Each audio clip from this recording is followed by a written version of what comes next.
बिस्मिल्लाहिर्रहमानिर्रहीम। अस्सलाम वालेकुम। मां आहियां डॉक्टर नादिर अली भट्टी ऐं तव्हां ॾिसी रहिया आहियो मुंहिंजो यूट्यूब चैनल डॉक्टर भट्टी हेल्थ केयर क्लिनिक। ॿ ॾींहं पहिरीं मां हिकु वीडियो ॾिठी कैंसर जे बारे में, जेका हिकु allopathic doctor professor doctor Javed Iqbal YouTube ते रखी हुई। ॾाढी सुठी लॻी ऐं हुन जे मुताबिक़ हुन बि कंहिं अंग्रेज़ जी वीडियो ॾिठी हुई, यानी अंग्रेज़ी में का वीडियो ॾिठी हुई जेका कैंसर जी जदीद रिसर्च जे बारे में हुई। ऐं मूंखे बि ॾाढी सुठी लॻी ऐं इन करे सुठी लॻी त ऑलरेडी इहे ॻाल्हियूं आहिनि पर आम माण्हुनि खे ख़बर न आहिनि। उन वक़्तु ई मां सोचियो त हीअ वीडियो यानी इहा इंफॉर्मेशन मां तव्हां सां शेयर कंदुमि ऐं कुझु पंहिंजे तरफ़ां बि ॿुधाइण जी कोशिशि कंदुमि। त अॼु जीअं ई मां ख़बरूं ॿुधियूं त ख़बरुनि में ॿुधायो वियो त अॼु कैंसर डे आहे, यानी दुनिया भर में कैंसर जो ॾींहुं मल्हायो थो वञे। त जीअं ई इहा ख़बर ॿुधी त मां चयो त सभ खां पहिरीं हीअ वीडियो मां ठाहियां। त इतफ़ाक़ बि थी वियो आहे, कैंसर डे आहे त कैंसर जे हिसाब सां तव्हांखे वीडियो बि ॿुधाई वञे। त अचूं था हाणे हिन वीडियो जी तरफ़, पर इन खां पहिरीं अगरि तव्हां मुंहिंजे चैनल ते नया आहियो या अञा ताईं मुंहिंजे चैनल खे सब्सक्राइब न कयो अथव त सब्सक्राइब कयो ऐं गॾु ई हुन सां बेल बटण आहे उनखे बि प्रेस कयो त जीअं अचण वारियूं वीडियो तव्हांखे बर वक़्तु मिलनि। छो त मां हिन चैनल ते सिहत जे मुतालिक़ वीडियोज़ ठाहींदो रहंदो आहियां, जंहिंमें कोशिशि कंदो आहियां त तव्हांखे सही इंफॉर्मेशन ऐं सची इंफॉर्मेशन ॾियां। त हलाऊं था वीडियो जी। जेका इंफॉर्मेशन आहे उहा कुझु हिन रीति हुई त जेके बि दुनिया भर में पेशेंट आहिनि कैंसर जा, उन्हनि ते रिसर्च थी। उन्हनि ते मथां जेका रिसर्च कई वई त उन में 4 ॻाल्हियूं साम्हूं आयूं, यानी उन में 4 ॻाल्हियूं कॉमन हुयूं, हिकु जहिड़ियूं हुयूं। उहे कहिड़ियूं हुयूं उहे तव्हांखे मां ॿुधायां थो ऐं आम माण्हू बि हिनखे ॿुधनि। जेकॾहिं इहे कैंसर जा पेशेंट आहिनि त उन्हनि जे लाइ बि अहम वीडियो आहे। त जेकॾहिं कैंसर पेशेंट न आहिनि त उहे बि ॾिसनि था, अगरि हीअ अलामात असां में आहिनि, हल्के लेवल ते बि आहिनि, त उनखे तवजा ॾियनि। त नंबर पहिरें ते जेका आहे, नंबर 1 ते उहा आहे कॉन्स्टिपेशन, यानी कब्ज़ियत। तव्हां ॾिसो त कब्ज़ी जेका आहे इन जे बारे में असांजा पुराणा हकीम चवंदा हुआ त इहा उमुल अमराज़ आहे, यानी तमामु मर्ज़नि जी माउ आहे। माना इन मां मर्ज़ पैदा थींदा आहिनि ऐं इहा का ढकी छुपी या कूड़ी ॻाल्हि न आहे, बिल्कुलु हक़ीक़त आहे। कब्ज़ी जंहिं महिल थींदी आहे त उन सां गॾोगॾु सॼो निज़ाम में हज़म जेको आहे असांजो मुतासिर थींदो आहे ऐं उन जा इफेक्ट वरी बाद में बॉडी जे ॿियनि हिसनि ते बि थींदा आहिनि। त इन जी हिकिड़ी ईअं मां मिसाल ॾियां त मोटर साइकिल आहे, कार आहे, उनजो साइलेंसर आहे, अगरि उनखे असां बंदि कयूं त ज़ाहिर आहे उनजो असरु डायरेक्ट पंहिंजी उनजी इंजण ते वञी पवंदो। त अहिड़ीअ तरह कब्ज़ी थियण सां या ॿिया मर्ज़ थी सघंदा, मथे में सूरु पवंदो, चिड़चिड़ोपन पैदा थींदो, हाज़मो ख़राबु रहंदो।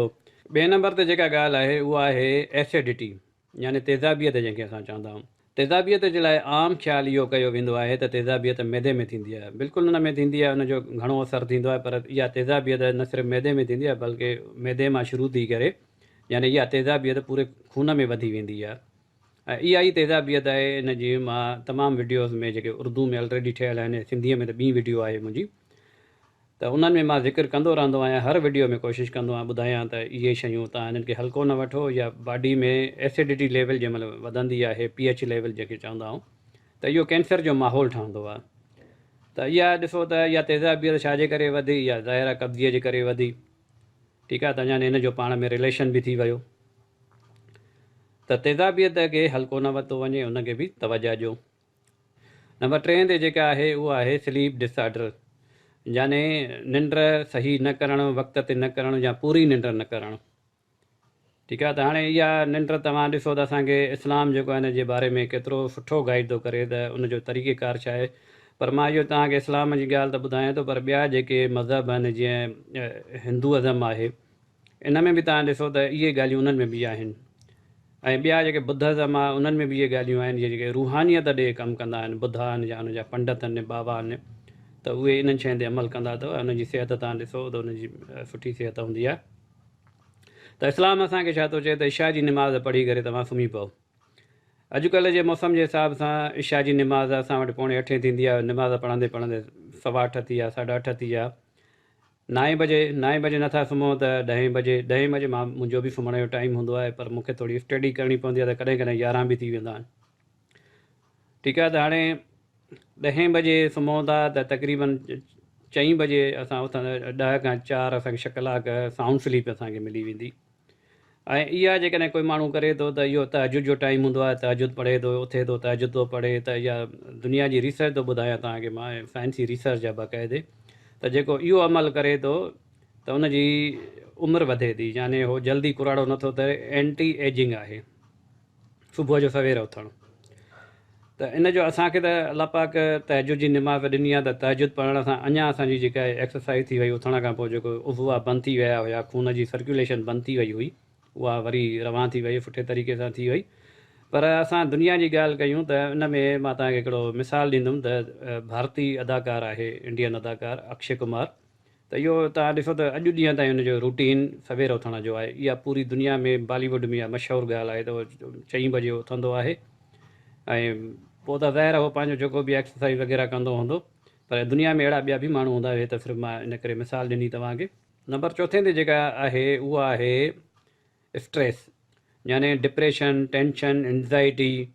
इन स्ट्रेस खे मां हिन मिसाल सां तव्हांखे सम्झाइण जी कोशिशि कंदुमि। त फ़र्ज़ु कयूं था ॿ दोस्त आहिनि, उनखे काॾे वञिणो आहे, सैर सपाटे जे लाइ काॾे वञिणो आहे, हुन ट्रेन जी टिकट या प्लेन जी टिकट बुक कराई।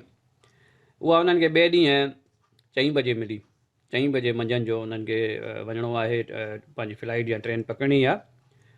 त हाणे तव्हां ॾिसंदव ॿ ॼणा आहिनि, ॿिन्हिनि जो एटीट्यूड मां तव्हांखे ॿुधायां थो, इन में तव्हांखे थोरो सम्झाइण जी कोशिशि थो कयां त स्ट्रेस छा हूंदी आहे। त उहे हिकिड़ो हिननि मां उथंदो, सुबुह सां उथंदो त फ्रेश उथंदो, ॾाढो रिलैक्स थी करे रूटीन जा कमु कंदो, यादि पवंदो त अॼु वञिणो आहे, ॾिसंदो घड़ीअ में अञा त 9 थिया आहिनि, अञा चङो टाइम पियो आहे, ठीकु आहे। इन जे मुक़ाबले में ॿियो जेको उथंदो, उहो उथण सां ई हुनखे ख़्यालु ईंदो अॼु त मूंखे फ्लाइट पकड़णी आहे, ट्रेन पकड़णी आहे, त हुनखे उन वक़्तु ई स्ट्रेस शुरू थी वेंदी, कहीं इहा मिस न थी वञे। ऐं हुनखे स्ट्रेस वठंदी, जीअं जीअं टाइम वेझो थींदो तीअं तीअं हुनजी स्ट्रेस वधंदी वेंदी।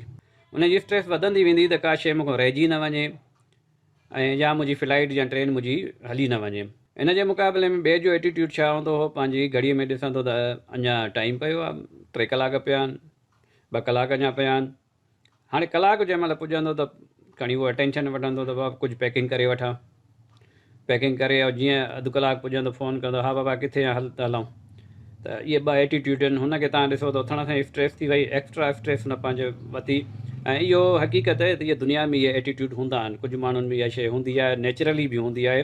अगरि हुननि में इहा नेचुरली शइ आहे त हुनखे हटाइनि, कोशिशि कनि। आम रूटीन जा असांखे जेके चैलेंजिस मिलंदा आहिनि, फॉर एग्ज़ाम्पल कोई असांखे टास्क पूरो करिणो आहे, भाॼी वठणी आहे, को ऑफिस जो कमु आहे, बास हिकिड़ो कमु ॾिनो आहे, त आम रूटीन जा आहिनि, हिनखे चैलेंज करे वठी, इहा हिकिड़ी नॉर्मल स्ट्रेस हूंदी आहे, हर माण्हू खे हूंदी आहे, ठीकु आहे। त ऐं हिकिड़ी एंज़ाइटी हूंदी आहे, पुरजोश थियणु कंहिंजे लाइ, वधीक पुरजोश थियण बि, निंड ख़राबु थी वञे, ईअं बि न हुजे। त ठीकु आहे, त इहे थोरो मां एक्सप्लेन कयूं। त हाणे असां ॻाल्हि था कयूं त इहे जेके 4 शयूं आहिनि, इनखे वरी मां दोहरायां त इहे कहिड़ी कहिड़ी शयूं आहिनि। त नंबर 1 ते थी वई कब्ज़, यानी कॉन्स्टिपेशन नंबर 1 ते थी वई।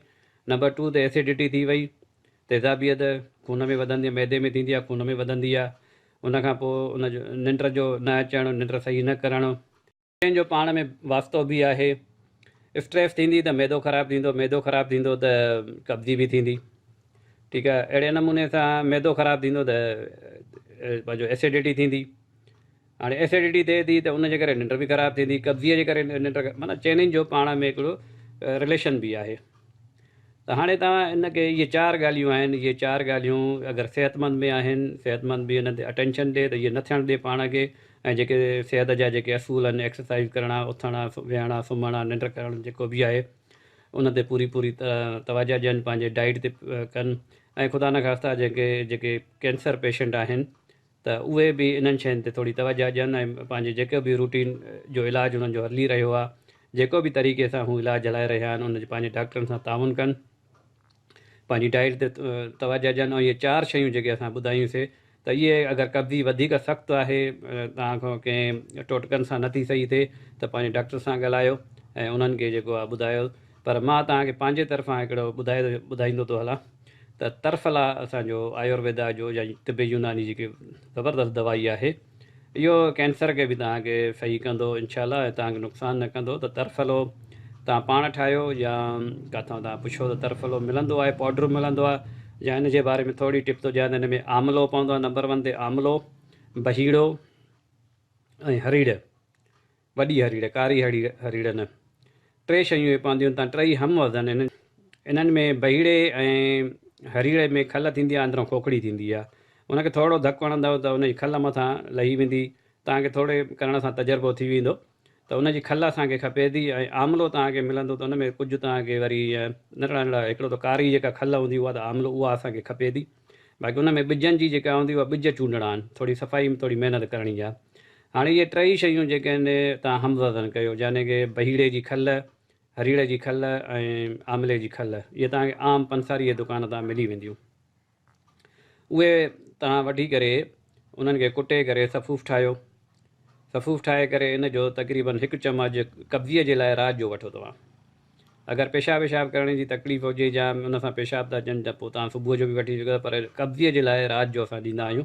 राति जो सुम्हण खां तक़रीबन कलाक खनि पहिरीं तव्हां उहो, या खाधो खाधल हुजे त उन खां 2 कलाक बाद में, त अहिड़े नमूने सां तव्हां उहो वठो त इनशा कुझु अरसो हलाइणो पवंदो, ईअं न त हिकदमि थींदो। इहो तव्हांजे सॼे डाइजेस्टिव ट्रैक खे सुठो कंदो, न सिर्फ़ु उन ते निंड वग़ैरह खे बि सही करे थो। ऐं ज़बरदस्त शइ मां तव्हांखे इहा ॿुधाई आहे। इन तरफ़ले ते अलॻि सां वीडियो ठाहिणी आहे मूंखे, हिनजी थोरी इन्फॉर्मेशन मां गॾु कयां थो। गॾु मतिलबु करण जो इहो मतिलबु त इंटरनेट ते इलाही सारियूं वीडियो पयूं आहिनि, त असां बि चवंदा कुझु नई शइ तव्हांखे ॿुधायूं। त उमेदु कयां थो इहा वीडियो तव्हांखे सुठी लॻी हूंदी, त हिनखे लाइक कयो पंहिंजे दोस्तनि सां, पंहिंजे रिश्तेदारनि सां, जेके बि सोशल मीडिया जा ग्रुप आहिनि, व्हाट्सअप, फेसबुक, ट्विटर वग़ैरह, त जीअं उन्हनि खे बि सिहत जे बारे में मुफ़ीद मालूमात मिली सघे। अगली वीडियो ताईं अस्सलाम वालेकुम वरहमतुल्लाह।